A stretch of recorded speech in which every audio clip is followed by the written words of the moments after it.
তো আজকে ছিল রবিবার, তাই আমি সকাল সকাল বেরিয়ে পড়লাম বাজারে। তো পুলিতে আমার বাইকটা ছিল, বাইকটাকে নিয়ে নিলাম, আর সাথে একটা পার্টনারও দরকার ছিল, পার্টনারকেও নিয়ে নিলাম। তো সে বলছে কিছু খাওয়াবি, তাহলে তোর সাথে যাবো। তো আমি বললাম চ, খাওয়াবো, কচুরি খাওয়াবো। দিয়ে চলে গেলাম বাজারে। বাজারে পৌঁছে প্রথমে ভাবলাম কি কেনা যায়।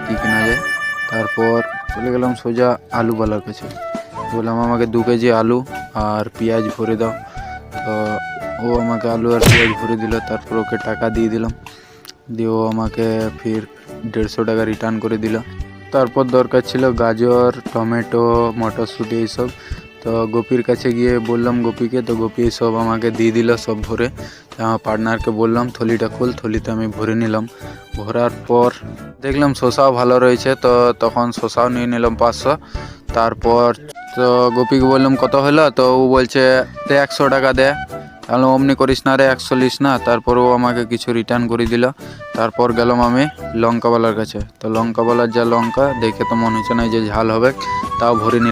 তো সব কেনাকাটা হয়ে গেল। তারপর ওকে নিয়ে চলে গেলাম কচুরি খাওয়াতে। তো ওকে কচুরি খাওয়াই দিলাম। তারপর হয়ে গেল হাট বাজার। তো ঘর যাচ্ছিলাম, তো ও অনেক খুশি হয়ে গেল। ভিডিওটা ভালো লাগলে একটা লাইক দিও, আর ভিডিওটা দেখার জন্য আপনাকে অনেক ধন্যবাদ, আর চ্যানেলটাকে সাবস্ক্রাইব করে দিও।